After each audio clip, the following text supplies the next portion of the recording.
За манай сурагчдаа Увсан аймагт явж байгаа. Тэгээ Увсан аймаг бол одоо Монголын баруун хязгаар нутаг.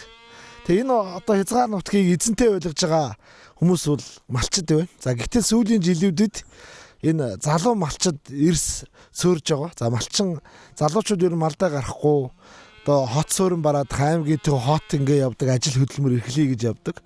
За ингээд юу болж юм гэхээр нэг 10 жилийн дараа ч юм уу магадгүй 15 жилийн дараа 20 жилийн дараа бол энэ хязгаар нутаг эзгүүдэх ингээд нөө залуу малчд одоо дараагийн үеийн гарч ирэхгүй байгаа учраас ийм одоо зүгээр эрсдлүүд байгаа. Тэгэхээр ер нь одоо манай редакч гэсэн сүүлийн жилүүдэд явсан газар болгоно хөндөж яриад байгаа. Энэ залуу малчдыг дэмжих, залуу малчдыг одоо бэлтгэх, мал дээр гарах тал дээр нь бас тусгай бодлого гаргах бол ийм шаардлагатай байна гэж. За энэ тухай ч гэсэн одоо энэ хязгаар нутагт одоо нутгалдаг одоо малчд бас яг энэ асуудлыг бас хөндөж ярьж байгаа юм аа.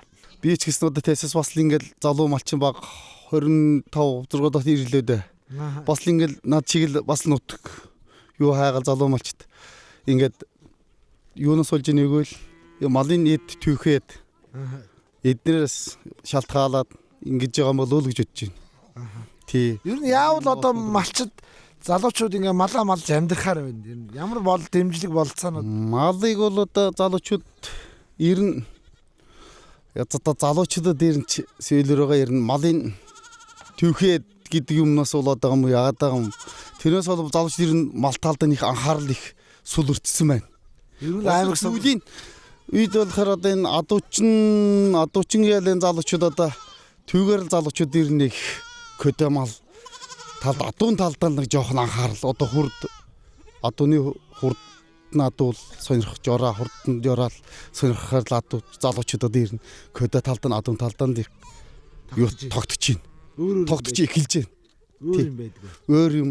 Тэгээ өхөр мал, хонь малыг бол адуу залуучууд нэг их сонирхол байхгүй.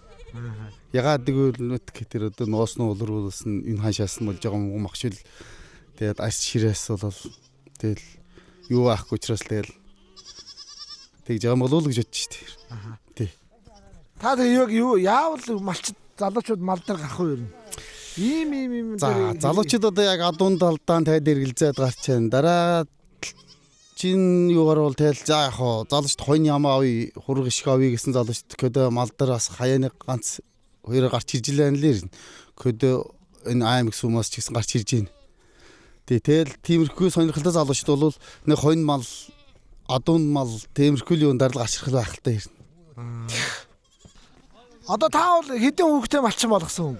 Манай одоо нэг 2 хүүхдэл малчин гэж байна. Малчин хийж байна. Тий. Яг буснуудаа хоцоор мозолт ер нь хоцоор мозолт аймгийн төлөв байна л. Тэгээ мал дээр ахлаас энэ мал залуусууд маллахаар амьдралд нь бас хүрэлцэн мотой байна. Малынхаа ашиг мэр бол амьдрах чадахгүй. Тэгэл төв сүрэн газар болж одоо ажил төлөв хийж амьдралаа хаваа дээшлэхийн тулд ингээл төв сүрэн газар руу ер нь явж залуучууд болол. Тийм учраас энэ залуучуудыг одоо энэ мал дээр байлгахын тулд энэ төрөлхөөс бас бодлого гаргаж ажилламаар байна. Тийм тэгээд одоо жишээлх хөвчөд энэ малчд эднэрч зориулаад одоо энд нэг юм жоохон газар өгөөд тэн дээр нь тарай ногоогийн тариулаад хадлан өвсөнд авдаг тийм бэлчээрийн юудаг тийм талаас нь тэгээд энэ түүхийн эдийн үнэтэй одоо авдаг одоо энэ малын ширээс дайвар бүтээгдэхүүн бол ерөөс үн алга шүү дээ. Ямар ч бүгдийг хайж шүү дээ. Өөртөө идэж одоо дийлэхгүй тэрнийг одоо тэгэхээр тэр тал дээр нь одоо их анхаарч төлөвлөсөн тусгай бодлого гаргаж дэмжиж ингэж л өгмөр.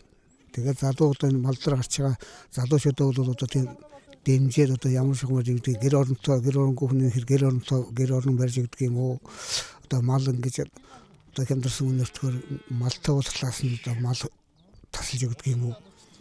Тэр тал дээр л одоо тийм төрөлхөн бодлого их хэрэгтэй байна. Хэдэн хүүхдүүд малчин болгосноо та хоёр? Би 2 залуу малчин. За. Нэг нь энэ голын урт тал дээр манай хоёр дээр энэ залуу малчин. За. Ахын энэ. Яг одоо энэ байдлаар ингээл таарах нэг 20 жилийн дараа бидний залуу малчингүй болох эрсдэл, малчны энэ үе тасрах эрсдэл байна уу юм? Гэр нь одоо мал доктортой улсууд одоо хуурлуулж ийн л хөх залуу улсууд тий. Тэгээ баг хэд баахан дурмуутай хан хот суур маран даалтай гал. Тийм л болж шүү дээ. Тэгээ энэ юунаас болоод вэ? Яг тэр засаг одоо харж үзлэг байд юм тийм болдог тий. Тэгэл нэр нь сургууль соёлын холдортол үлдсэн байлаа л гэдэг мал маллах. Тэрнгуй хязгаар нутаг ингээд эзгүүтүүл яа тийм ээ чи. Урт хугацаанд бас тийм ээ. Харин тийм ч бас хатвал эзгүүлж болохоор бас одоо мал малдаг хүмж ховор болоод хязгаар хязгаараа тий. Тий. Тийм л байна. Тэгээд одоо яг энэ малчин залуусыг дэмжих нь арч чимээр нэмэлдэр одоо юм янз бүрийн байгууллал бараал одоо дурын татал тий. Тий. Малын ашиг шимэн одоо авдаг тийм газартаа болгоод сүү цагааны дэг наваал тий. Арч чимээр энэ дөрвөлөл. Одоо энэ мал хонь өхөр малын арсан бол одоо нам тэгээд одоо алсан газар хаяал явахаас өөр юм халмаа шүү дээ тий.